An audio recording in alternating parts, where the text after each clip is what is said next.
Panamá no es un país, es un abrazo entre dos gigantes.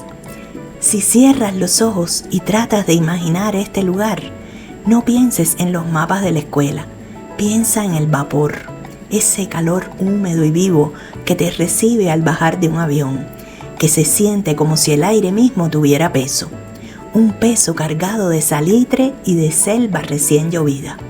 Para entender a este pueblo hay que mirar sus manos. No son solo manos que operan grúas monumentales, son manos que saben desgranar el maíz para un bollo caliente al amanecer.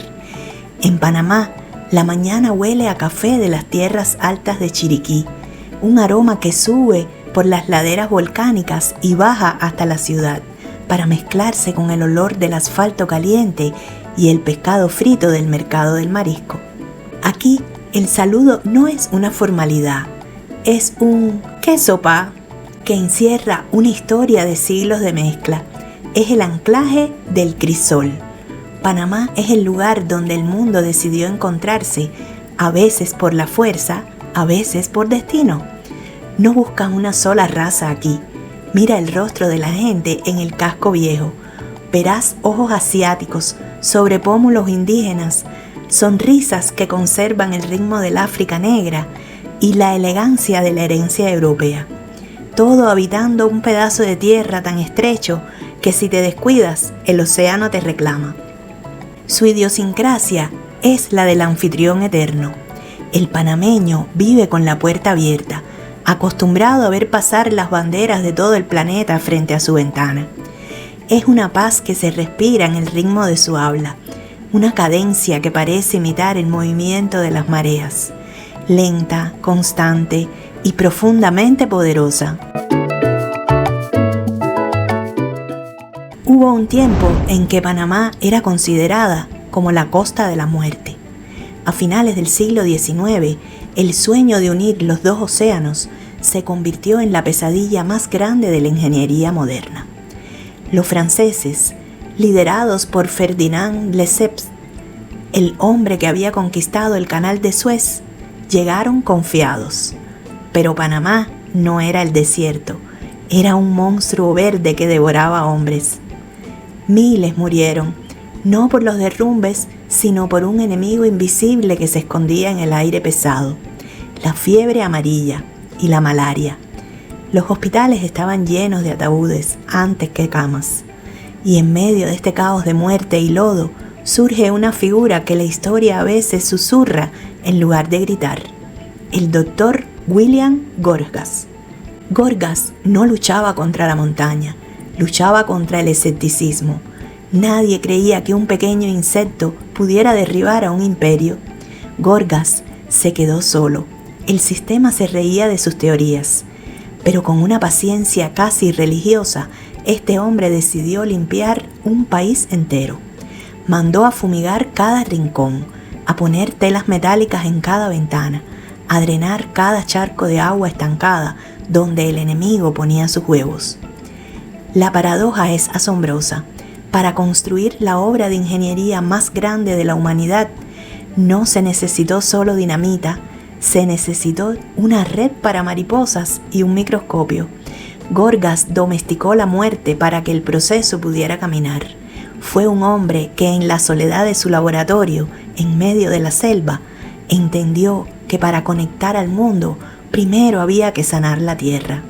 Esa misma voluntad indomable, esa capacidad de resistir cuando todo parece indicar que el entorno te va a derrotar, no se quedó atrapada en los libros de historia ni en las estatuas de bronce. Se mudó a los barrios, se filtró en las venas de quienes hoy, sin grandes títulos científicos, mantienen viva la esencia de este puente de tierra. Panamá es un lugar que desafía la lógica de los libros de geografía. ¿Sabían que es el único lugar del planeta donde puedes ver el sol salir por el Océano Pacífico y ponerse sobre el Océano Atlántico? Sí, debido a la curvatura de la S que forma el istmo, en ciertos puntos de la geografía panameña, la brújula parece volverse loca y la astronomía nos regala este milagro visual. Pero hay más en este gabinete de maravillas. En las profundidades de sus selvas, Panamá alberga más especies de aves que todo Estados Unidos y Canadá juntos. Es un santuario donde la vida decidió concentrarse con una densidad que asusta a los biólogos. Y hablemos de su geología. Hace millones de años, Panamá no existía. El Atlántico y el Pacífico eran un solo océano, cuando este pequeño puente de tierra emergió de las profundidades volcánicas.